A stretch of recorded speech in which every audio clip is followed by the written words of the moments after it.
वा पृथिवी पूर्वतो समन्विक्षं दिशो नोऽस्तु सन्नो सतिर्वनिनो भवन्तु सन्नो नरसस्तत्रस्तु जिष्णुः स्वाहा देवगणाः पितरस्योपासते तया मध्यमे दयामे मेधाविनं कुरु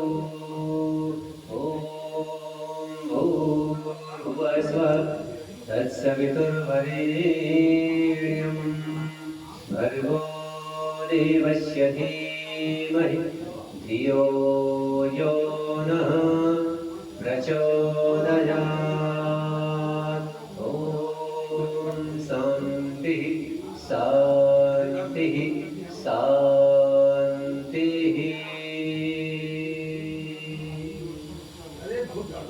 आप सभी को बहुत सादर नमस्ते। आज आप लोगों के बीच आने का अवसर मिला है। पूज्य स्वर्गीय रामचंद्र गुप्त जी, आज आपकी मृत्यु के पश्चात ये शांति यज्ञ का अवसर था, तो हम सभी यहाँ पर इकट्ठे होकर के बहुत सुंदर तरीके से यज्ञ संपन्न किया है, आहुतियाँ प्रदान की हैं और उन आहुतियों के बीच में कुछ ऐसी ऐसी बातें भी हम लोगों ने की हैं जिससे कि हमारा, हमारे परिवार का, हमारे खानदान का और हमारे राष्ट्र का जिससे उन्नति हो सकती है, तो वो सारी बातें हम मंत्रों के बीच से हम लोगों ने किया है। हम सभी मनुष्य हैं और मनुष्य का क्या कर्तव्य है?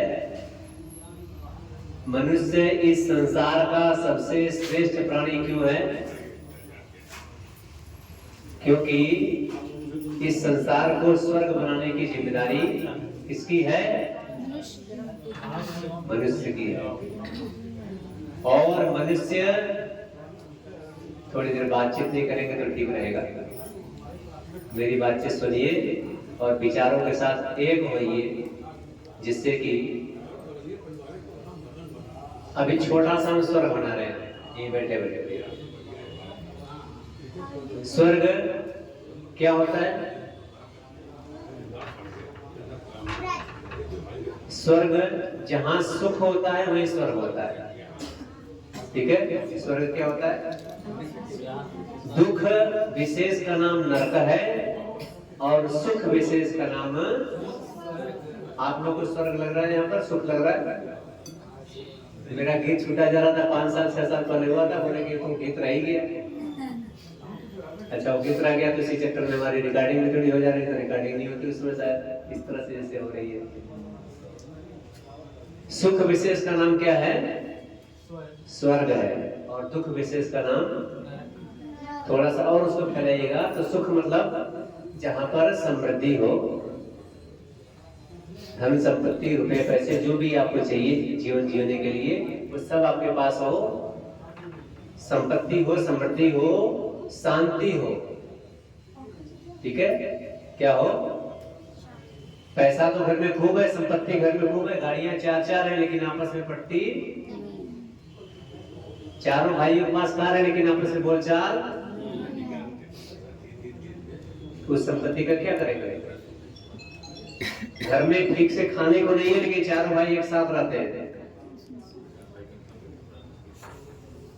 भोजन बन गया, एक रोटी कम हो गई तो कह रहा है तुम ले लो, तुम ले लो, तुम ले लो, बांट रहे हैं बस। एक जगह छीना झपटी मची हुई है, भंडार भरा हुआ छीना झपटी मची हुई है, वो नरक है। और एक जगह थोड़ा सा पदार्थ है, सब एक दूसरे को दे रहे, भैया तुम ले लो, तुम ले लो, तुम ले लो, तुम ले लो, ये स्वर्ग। तो स्वर्ग और नरक संपत्ति से तय नहीं होता है, किससे तय होता है? विचारों से तय होता है। संपत्ति की कितनी सीमा है? एक परिवार है मुकेश अंबानी का और अनिल अंबानी का, दोनों भाई थे ना, धीरू भाई के पुत्र। एक का संपत्ति दुनिया में नंबर 1 चल रही है, नंबर 2 नंबर 3 चल रही है, और दूसरे भाई का अनिल अंबानी की थोड़ी स्थिति डाउन हो गई, बहुत सारा बकाया हो गया, उधार हो गया, आज की स्थिति उनकी डामाडोल ही चल रही है। ऐसा नहीं होना चाहिए। इतनी संपत्ति में अलग क्यों हो गए भाई? अलग होने की जरूरत क्या पड़ गई? इसका मतलब ये समझ में नहीं आता है कि अलग क्यों होते हैं, एक साथ क्यों रहते हैं। 6 लोग रहते हैं घर में डेलिया में और 600 नौकर लगे हैं वहां पर। ध्यान से सुनिएगा मेरी बात को, प्रसाद साथ थोड़ा उनको रुचिए। 6 लोग घर में रहते हैं डेलिया में और 600 नौकर लगे हुए हैं। 15,000 करोड़ का घर है। कितने का? कल्पना में आ रहा है कितना होता है? 15,000 करोड़ में घर है, 6 लोग रहते हैं और 600 नौकर लगे हुए हैं, लेकिन एक भाई के लिए जगह नहीं।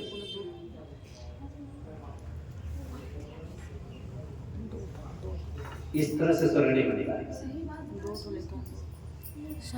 स्वर्ग है जितने भाई रहे सब एकजुट रहे, एक दूसरे के सुख में और दुख में साथ खड़े रहे, साथ दिखाई पड़े।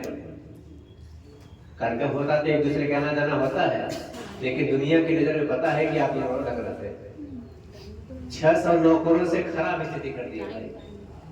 उसी के लिए भाई को भी एक फ्लैट दे देते, एक फ्लोर उसका भी कर देते, 26 करोड़ का बना रखा है। तब दुनिया बनती क्या बहुत अच्छी। स्वर्ग बनाने के लिए संपत्ति नहीं, हृदय चाहिए, बुद्धि चाहिए, विवेक चाहिए, आपको वो चाहिए होगा तो आपका काम चलेगा। ठीक है, स्वर्ग बनाने से बनता है। और स्वर्ग बनाने के लिए क्या कहा गया? एक सूत्र दिया गया है, स्वर्ग कामो यजे। क्या कहा गया? स्वर्ग, बोलिए, स्वर्ग कामो यजे। स्वर्ग की कामना वाले यज्ञ करें। क्या किया हम लोगों ने भी? अभी एक यज्ञ किया, दो किए, देव यज्ञ और 10 आवते देकर बड़े वैसे देव यज्ञ, 2 हो गया। उसके बाद बड़े लोगों का चरण स्पर्श कर लिया तो पितृ यज्ञ हो गया। उसके पहले ब्रह्म यज्ञ और अतिथि यज्ञ भी आप करेंगे जब मैं जाऊंगा। मेरा अतिथि जब नहीं किया, अतिथि बनके मैं आपके घर में आया। विद्वानों का घर में आधा हो तो उसको अतिथि यज्ञ कर दे। विद्वान आए तो उनको बुला लीजिए, और नहीं आए तो उनको बुला के बुलाइए। रास्ते में जा रहा हूं तो पकड़ ले, प्रभु चलिए हमारे घर में, हमारा घर पवित्र करिए, कुछ संदेश हमको अच्छा बताइए, हमारा परिवार की उन्नति कैसे है। ये है अतिथि यज्ञ। 5 यज्ञ करेंगे तो घर में स्वर्ग आएगा। मेरे साथ बोलिए, ब्रह्म यज्ञ, देव यज्ञ, बलिवैश्य देव यज्ञ, पितृ यज्ञ, और घर में स्वर्ग आएगा। और स्वर्ग लोग कहाँ बताते हैं? लोग कहाँ बताते हैं? सुख लिए गंगा में स्नान करिए स्वर्ग मिलेगा। क्या बोल रहे? गंगा में स्नान करने से मुक्ति मिल जाती है, स्वर्ग नहीं। स्वर्ग से ऊपर की चीज मुक्ति है, बहुत सामर्थ्य लगती है। 31 नील 10 खरब 40 अरब वर्षों के लिए मुक्ति में जाते हैं, परांत काल तक के लिए मुक्ति में जाते हैं। और स्वर्ग बनाते हैं, स्वर्ग में रहते हैं। आप स्वर्ग में आपका घर रहता है, आपका परिवार रहता है, सब लोग रहते हैं, जीव जंतु प्राणी सब रहते हैं। लेकिन आप वहाँ राजा बनकर के रहते हैं और सुंदर सा स्वर्ग बनाते हैं, परिवार बनाते हैं, सुख से समृद्धि शांति पूर्वक रहते हैं। और लक्ष्य क्या रहता है? मुक्ति का। तो स्वर्ग कोई गंगा स्नान करने से नहीं मिलने वाला।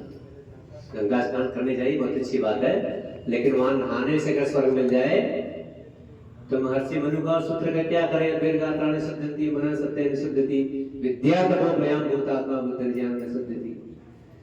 जल से शरीर की शुद्धि होगी, मन की शुद्धि सत्य से होगी, बुद्धि की शुद्धि ज्ञान से होगी, और आत्मा की शुद्धि तप और स्वाध्याय से होगी। तप और स्वाध्याय इससे प्रधान वाली क्रिया योग है।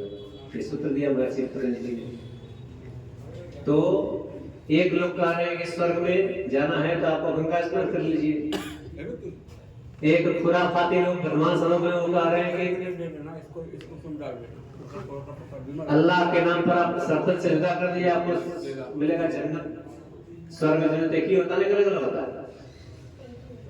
एक ही होता है। हेवन, एक हेवन होता है, एक स्वर्ग होता है, जन्नत तीनों अलग अलग होता है? एक ही है तीनों, लेकिन तीनों की मान्यताओं में देखिए पहाड़ सा अंतर है। ईसा मसीह जी आए तो वो सूली में लटक गए, ऐसा उनके पीछे चलेगा तो भी आपको हेवन मिल जाएगा। लेकिन वेद क्या कह रहा है? वेद की बात सुनेगा तो ये जो हमने कर बताया आपको 5 यज्ञ करने पड़ेंगे, आपके घर में स्वर्ग उतरेगा। ब्रह्म यज्ञ करिए, सवेरे उठ करके देव यज्ञ करिए, बलिवर से देव यज्ञ करिए, माता पिता का शरण स्पर्श करके आशीर्वाद लीजिए और अतिथियों का सम्मान करके उनसे दो बातें सीखिए, समझिए। परिवार में भाई बहन की तरह रहेंगे तो क्या होगा? स्वर्ग आएगा नहीं आएगा? इसलिए गीत की लाइन बहुत सुंदर है, आइए गा लीजिए। जिस घर में कि दूजे की बात जाए मानी, जिस घर में कि दूजे की, हमारे पास एक बुद्धि है ना, कितनी बुद्धि है, लेकिन इस बुद्धि को 4 भाग में बांटना है, ठीक है। गायत्री मंत्र 4 वेदों में 4 बार आया, वेदों में 4 बार आया, एक ही बार से काम चल जाता, 4 बार क्यों आया? क्योंकि एक बुद्धि से काम नहीं चलेगा। एक बुद्धि किसके लिए चाहिए? अपने लिए, अपनी उन्नति के लिए। एक बुद्धि चाहिए परिवार के लिए, परिवार चलाना से काम चलेगा। एक बुद्धि चाहिए समाज के लिए, ठीक है, और एक बुद्धि चाहिए सारे संसार के लिए। एक ही बुद्धि से काम करेंगे तो काम चलेगा नहीं। तो 4 बुद्धि कैसे कैसे होती है, कैसे कैसे करना पड़ता है, क्या करना पड़ता है, कैसे कैसे निर्णय लेने पड़ते हैं, ये सब चीजें सारी समझने की हैं। मंत्रों के पास जाएंगे तो सब आपको पता चलेगा, ठीक है। तो आप लोगों का गीत हो गया और हमारा काम पूरा हो गया।